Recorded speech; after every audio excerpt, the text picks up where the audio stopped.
तो गाइस आज हम बात करते हैं सोशल जो हमारा टीएमए है एनएएस का। ठीक है, उसके बारे में। तो विदाउट टाइम वेस्टिंग हम स्टार्ट करते हैं। क्वेश्चन नंबर 1 जो रहेगा वो ये रहेगा, identify the main reason for the decline of the Harappa civilisation. Example, the flood in the Indus River might be one of the main causes of the extinction of Harappa culture. This repeated flood may have caused a mass migration of the people of the Harappa civilization to other regions. The Harappa civilization was the gateway to the Indian peninsula, but it is the people may have migrated from the area out of fear of the Aryans.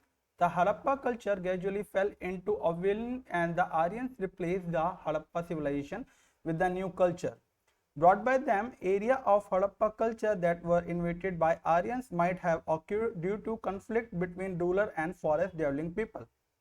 One of the biggest natural catastrophes that could have occurred when was the earthquake, since the Harappa civilization was situated in the area that is the prone of earthquakes.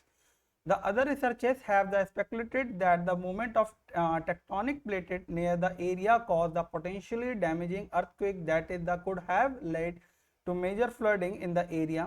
As a result, many people in the region migrated from the one region to another to avoid this natural disaster. Earthquake become known one of the main reason of the decline of the Harappa culture. ये हमारा first answer था। Question number second ये है, suggest any two ways to conserve biodiversity in your area. So answer is the biodiversity conservation is the protection of management of the biodiversity to obtain resources for sustainable development.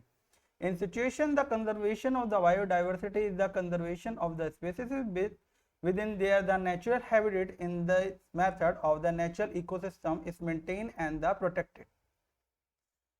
The in the situation of the has several advantages. Following are the important advantage in the situation. ये हमारे advantages हैं। National park है हमारा ये, okay.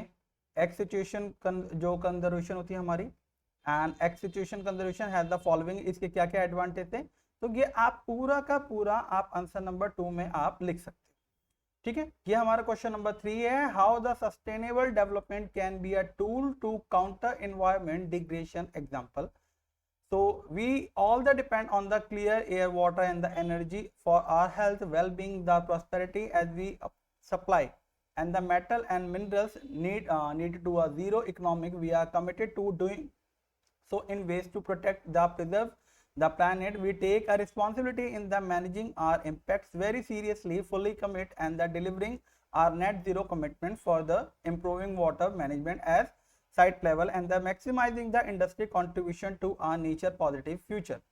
ये इसके changes रहेंगे, climate change, nature, water, okay. And हमारा क्वेश्चन नंबर 4 ये रहेगा, geography plays an important role in the shaping the life of the history and the society. Examine, ये हमारा आंसर नंबर 4 रहेगा, ओके। इसमें आप पूरा पूरा आप बिल्कुल कॉपी कर सकते हैं, एग्जैक्टली बिल्कुल इसी से पूरा सेम। एंड क्वेश्चन नंबर 5 जो हमारा रहेगा, examine the role the responsibility of the rural local self government in the 3-tier structure। 3-tier structure के बारे में हमसे बोला गया है, तो इसके अंदर आपको पूरा एग्जैक्टली कॉपी कर देना है अपने टीएमए की आंसर शीट में, okay. And the last question जो हमारा रहेगा वो क्वेश्चन नंबर 6 रहेगा, आपको पूरा फाइल पूरा कॉपी कर देना। क्वेश्चन नंबर 6 में आप ये देख रहे हैं, the conduct of the survey about the 10 household in the area where the live in the try to find out the age of composition in their broad age group. The survey can be conducted in the following format। आपको ये question लिख के ये जो table है ये answer में बनाना है। मैं यार बता भी देता हूँ आपको क्या लिखना है। जैसे आप कुछ भी डाटा लिख सकते हैं, 10 जो आपके आसपास के घर हैं उसका एग्जांपल के 0 to 14 एज के मैं मान लेता हूँ यहाँ पर 7 है मेल, एंड फीमेल्स के मैं एग्जांपल मान लेता हूँ 10 है।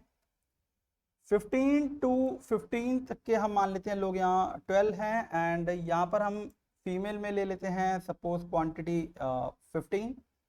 60 प्लस के हम यहाँ पर जो एज ले लेते हैं यहाँ पर हम 9 लोग ले लेते हैं, एंड यहाँ पर हम 6% रख लेते हैं। ये हमारा टोटल हो जाएगा। आपको यहाँ पर परसेंटेज काउंट करके लिख देनी है इसकी, ये आंसर नंबर आपका 6 रहेगा। ठीक है, और भी आपको मैं टीएमए अपलोड करता रहूंगा चैनल पे, तो प्लीज चैनल को सब्सक्राइब जरूर कर ली जिससे आपको नोटिफिकेशन मिलती रहे। बेल आइकन को जरूर दबाए जिससे आने वाले जितने भी टीएमए है वो आपको अपडेट मिलते रहे और एनओएस की जितनी भी अपडेट है वो आपको आपकी साइट पर मिलती रहे। Okay, thanks a lot, have a nice day. जय बालाजी महाराज, जय श्री राम।